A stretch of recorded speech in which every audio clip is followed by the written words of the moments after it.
Welcome to Shiloh Ranch. Welcome to the new studio. Welcome to church online. Welcome to church in person online. Welcome to everything that's happening right now. I got up this morning. This is selfishly, this is my favorite part about preaching online. We get to decide when to record it. And so my thought was, I know what I'll do. I'll get up in the morning, I'll rope. It'll be like an exercise. I'll be mentally fresh.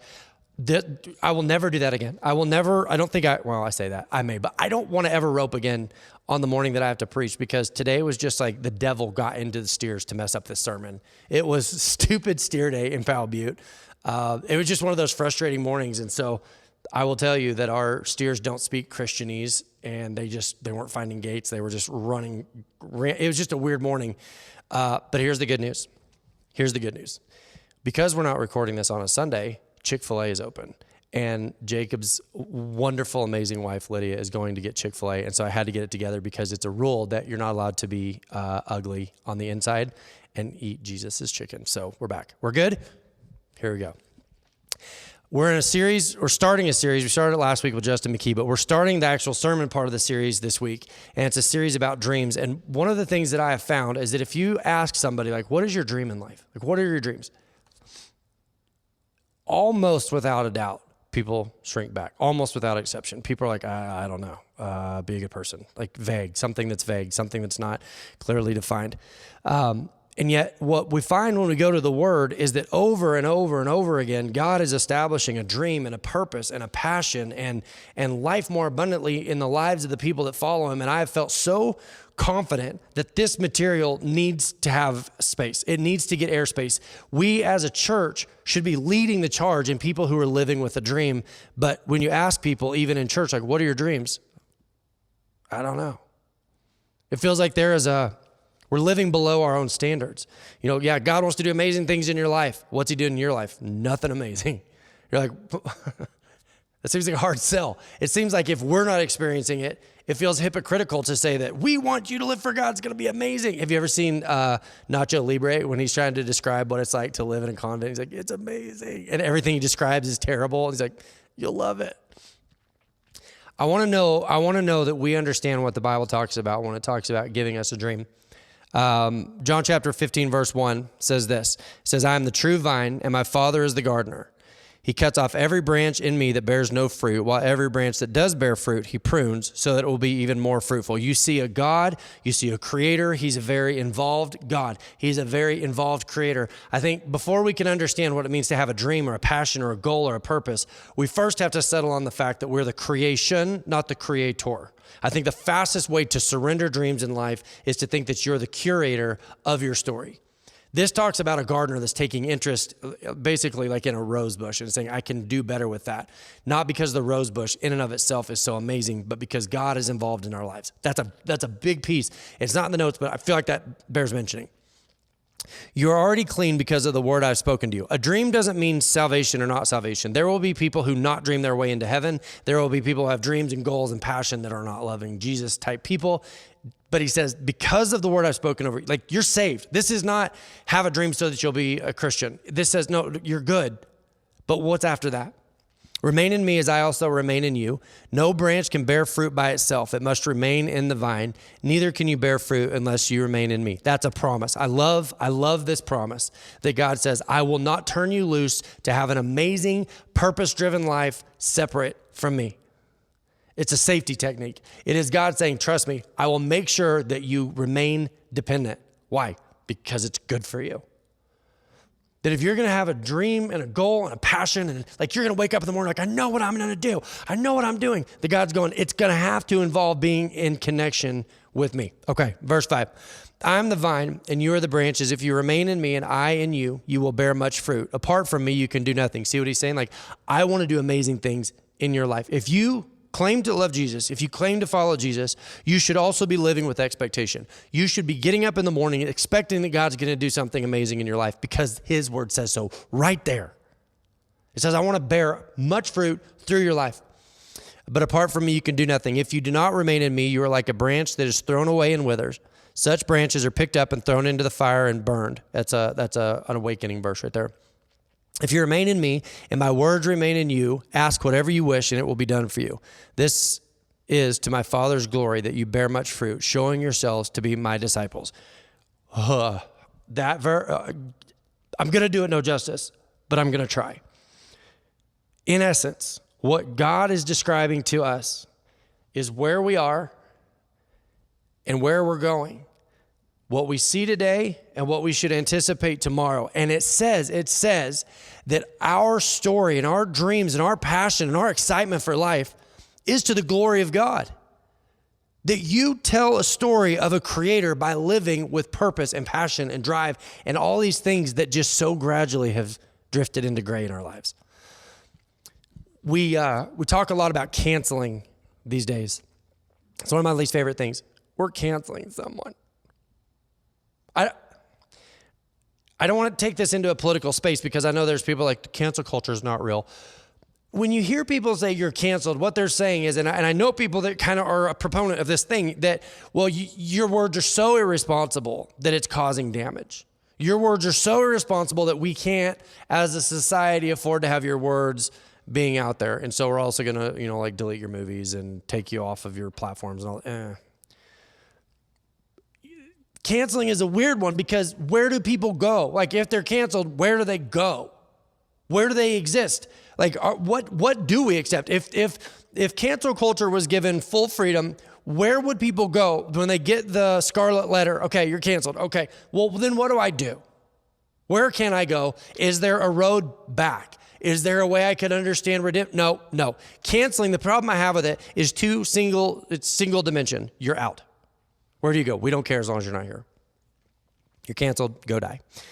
This verse, this passage in John says this: you, hear me, are not canceled. Not from a political standpoint. Let's please not take it political. I'm saying God says, I created you and I want to do amazing things in your life, but you're not doing them yet. I know why people hate church. Let me say this again. I know why people hate good churches. It's easy to hate a bad church, I guess. I understand why people hate a positive church. Because we are aware, please hear me, please try. I know that we're digital, but pretend I'm sitting right in front of you. Try to hear what I'm about to say right here. We are aware that we are living under our own standard. Not my standard for you, not my expectation for you. You are living under your own standard. It's just part of what we do as people.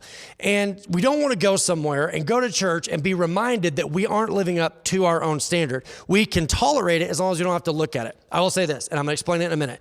You probably won't like the most inspiring people in your life. The people that inspire you the most are not going to be warm, fuzzy type people. They're going to be kind of gritty and kind of sandpapery, people that are willing to hurt your feelings to remind you that you're capable of more.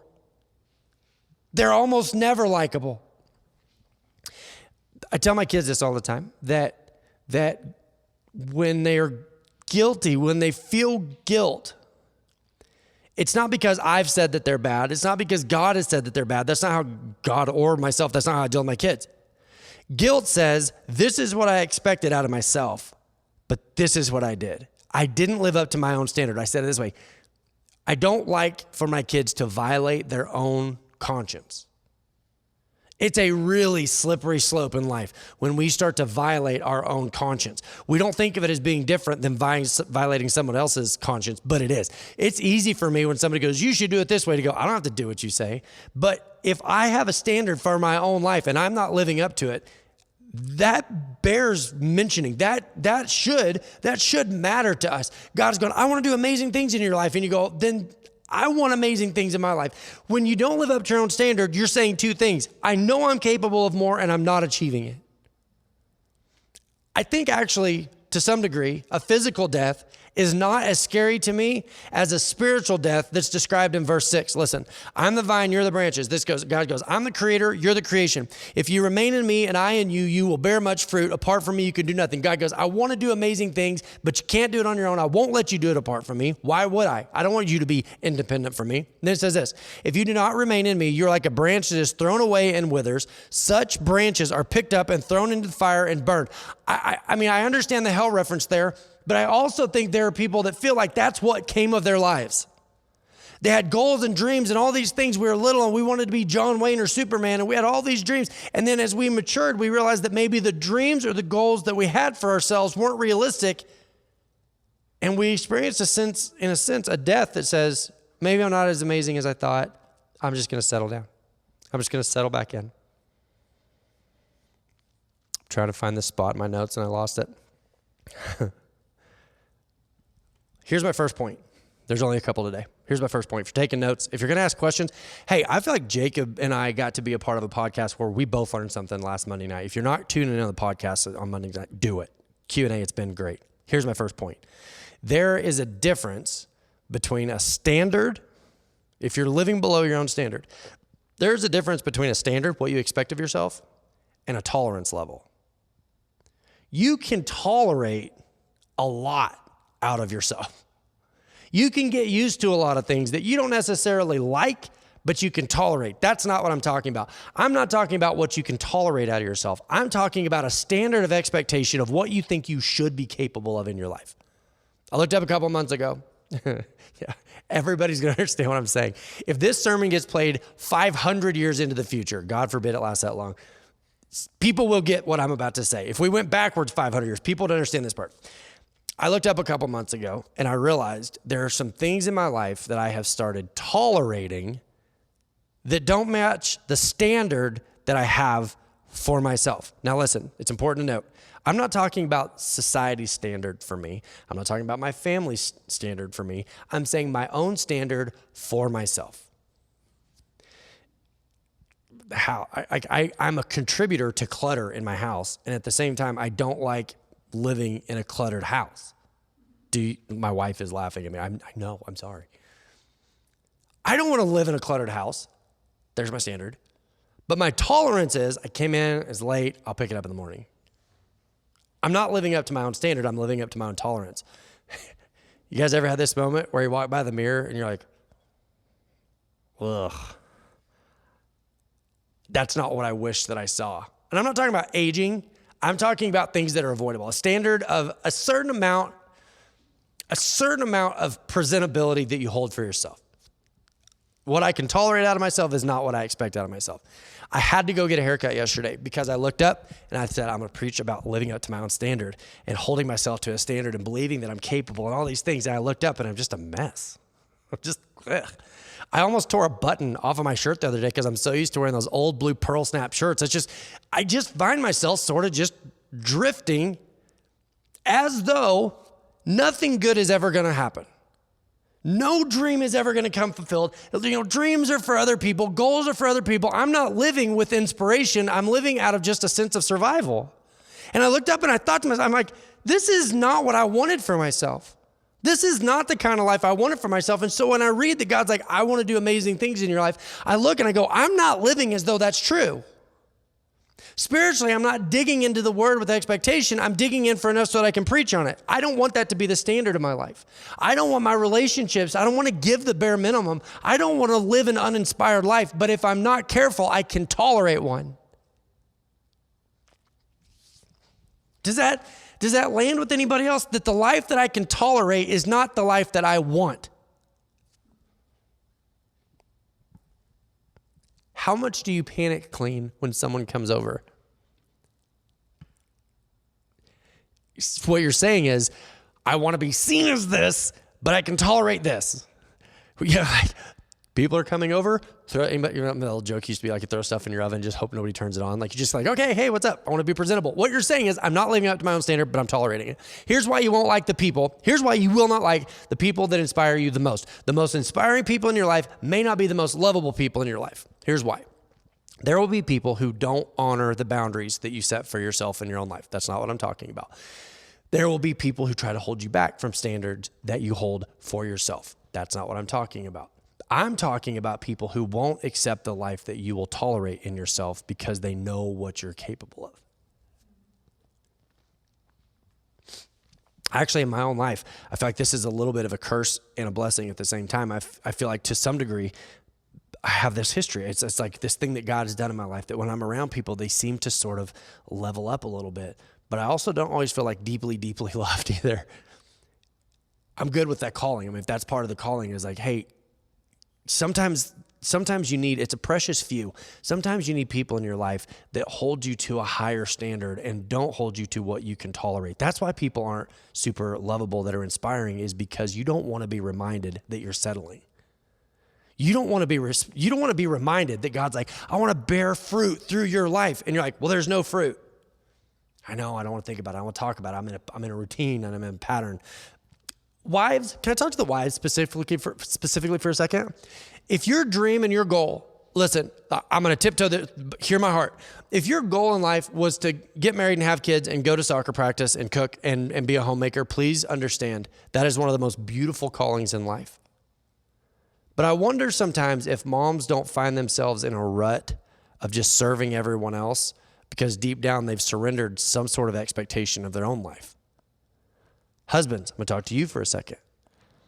I think sometimes we have this standard and these goals and then we don't live up to them, and so we just sort of settle in. And parents, listen, there's no faster way to destroy your children than to make your children's goals your goals. Supporting your children is the highest calling. I'm not saying that supporting your kids isn't the thing. I'm saying when you hang all your hopes and dreams on their successes, that's too much pressure for your kids. Here's my second point.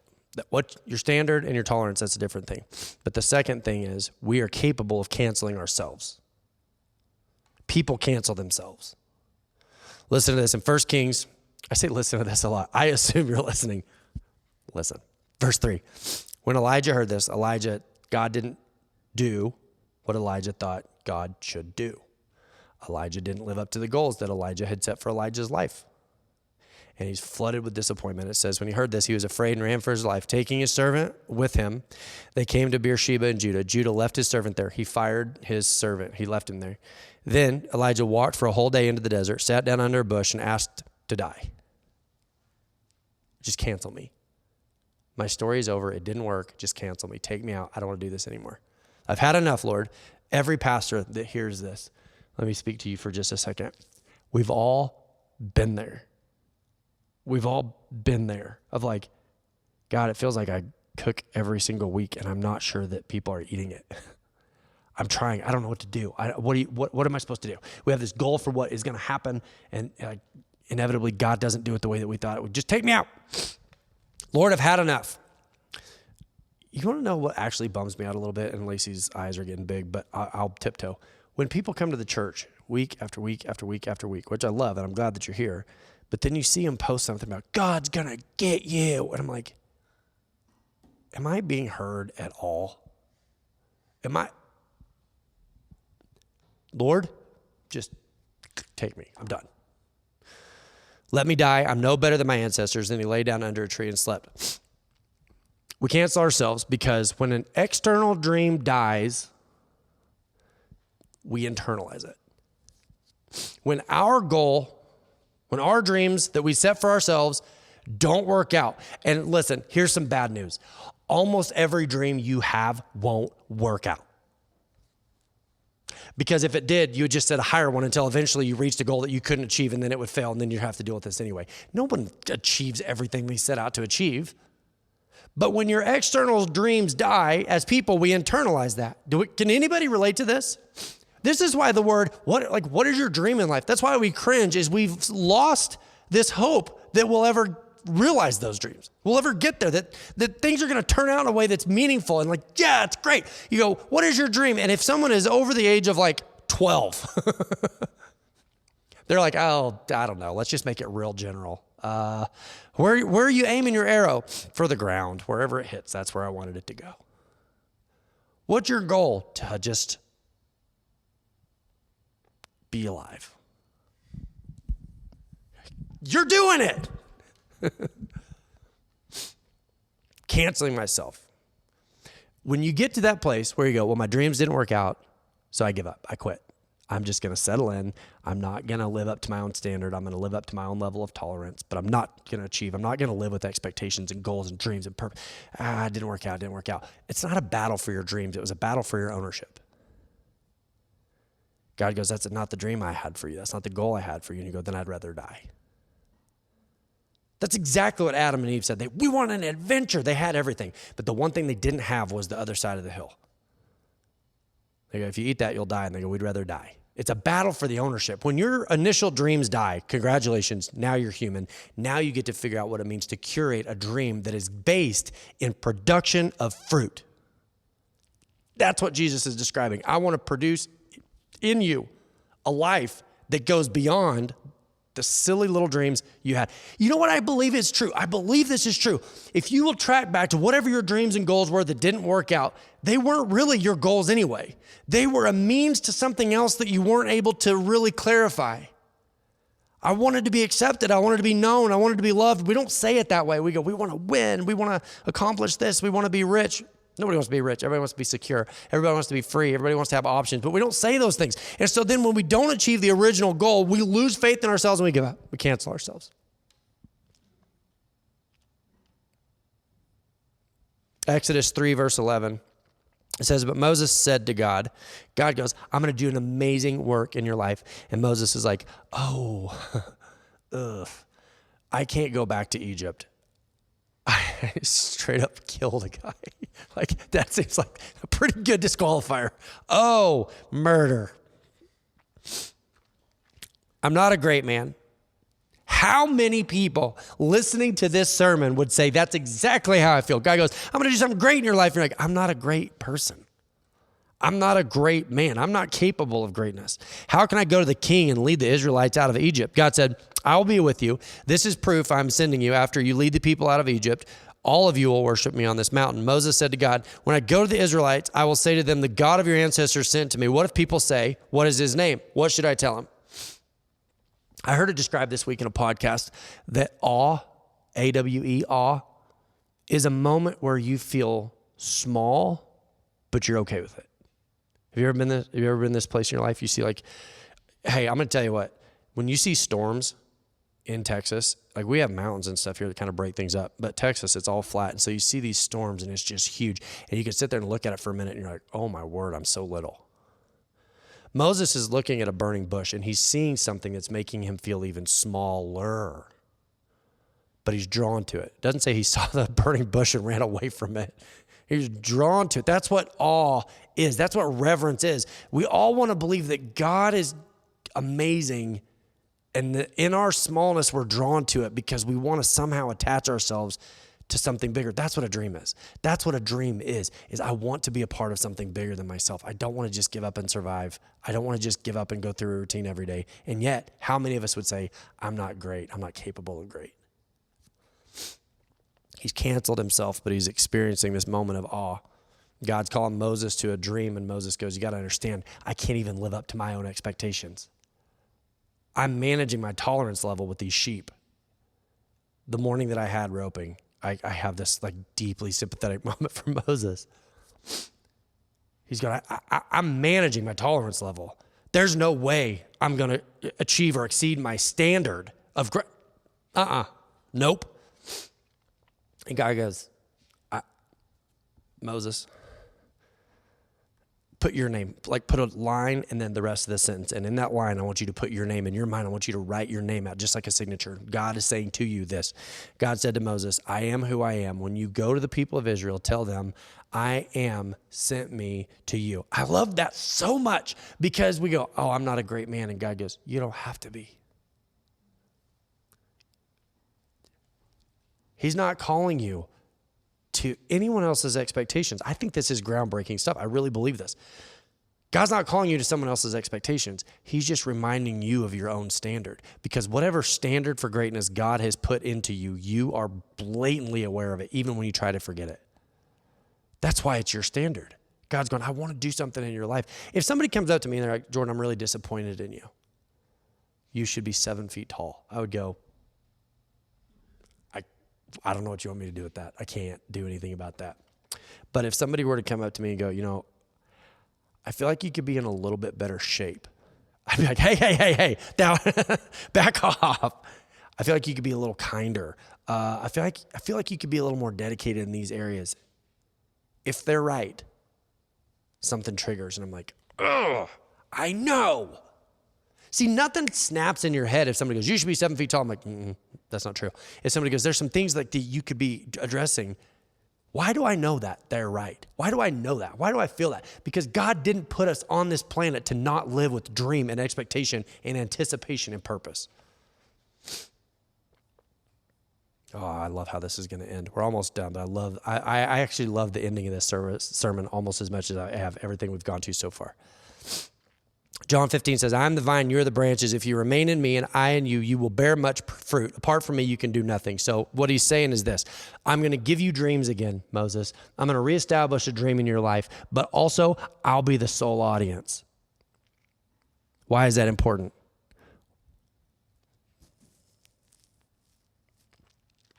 God's establishing a dream in Moses' life, but he's establishing himself as the audience, because there were times when the children of Israel all turned on him. If Moses would have been doing what he was doing for the approval of people, he would have given up. He would have gone, this didn't work. Anybody who's ever been in any kind of leadership knows what it's like to try to do the right thing and be met with opposition. God goes, I'll be the audience. What better audience? How many people does it take to equal God? And this is what we talked about in the podcast last week. Jacob and I were like, wait a minute. If you had 1 billion followers, you would live with anticipation and expectation. You'd hold yourself to a standard because you're being observed. Why are we not doing that when God's watching? Is God not worth more than all mankind anyway? I was listening to a psychologist. If you know who Jordan Peterson is, I was listening to a podcast this week, and he said something, and it's like it just jumped out of my headphones at me. He said that there are patients, and you can actually do your own study. You can look this up if you want to, but if not, I'll just tell you what I learned. That there are studies of people who are diagnosed with prefrontal cortex dementia. This decay of the prefrontal cortex, and it's like your decision maker. Your prefrontal cortex is like the rational one, but it's where creativity stems from. And traditional thinking would say that if you're facing dementia in your prefrontal cortex, you should suffer a lack of creativity. But he said it's not all that uncommon that when people face dementia in their prefrontal cortex decision makers, their creativity is increased. The lights come on for me. Because he said, when the editor of your mind is turned off, you're more free to pursue some of the creativity that has always been there.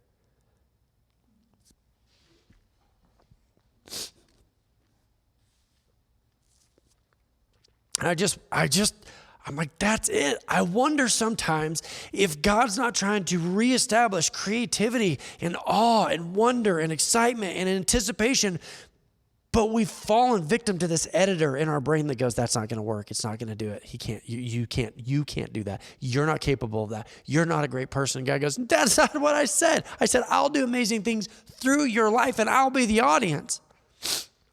I wonder if there's a way that we could ask God, like, God, how do I turn the editor off so that I'm listening to your words over my own? How can I attach my thinking to what your word says versus what I keep telling myself? I genuinely believe that if we really thought God was going to produce a harvest in our life, dreams would start to reestablish and we would start to live with anticipation. Like maybe it's not going to look the way that I thought it was going to look, but it's going to be worth it. It's going to be better. It's going to be even more. It's that moment where God tells Abraham, I'm going to give you a lineage. And he's like, how? And he's like, don't worry about it. I just wonder how many times we've just surrendered, like our rational thinking. I know what I'll do. I'll just live through my kids. Don't do that to your kids. I'll just draw my happiness from your marriage. Good luck. My job. Nope. Why? Because you are aware of a standard, whether you want to admit it or not, that God has put into your life, and he's not going to let you be satisfied shooting under that and just settling in and canceling yourself. That's what this series is about, is reestablishing a dream. And I don't mean an external one. I mean an internal one, that God's going to do something in my life. And when he does, it's going to be worth it. And I'm going to be okay. And it's capable. And it was worth waking up in the morning. It is worth doing the job of discipline to be ready so that when God moves, I'm ready to reestablish awe and wonder and excitement and anticipation and purpose that we have lost. That we get to a place where we go, I'm going to listen to your word over my own words. I want my life to be so connected with God that he starts to produce through my life better than I could have anticipated, even if it looks different than I thought it would. Let's pray. Lord, turn the lights back on. Just like you did with Moses, God, that moment where you go, hey, you thought it was over, but it's not over. I'm not even getting started yet. God, that your word for us is that you've got goals and plans and a dream and a purpose. And God, we get so busy canceling ourselves that we miss what you're doing. We have that Elijah moment where we go, our dreams didn't work. Just turn it off. I'm canceling myself. I'll just live with what I can tolerate instead of a standard that's been put into place. God, turn the lights back on for us. Help us to live abiding in you. God, it seems like we run from you because we're afraid we won't accomplish what we set out to accomplish. And your word says it's the exact opposite, that unless we lean into that discomfort, we're never going to fully realize what you've got for us. Lord, where my words fall short, I pray that you make it make sense. I pray in Jesus' name, amen.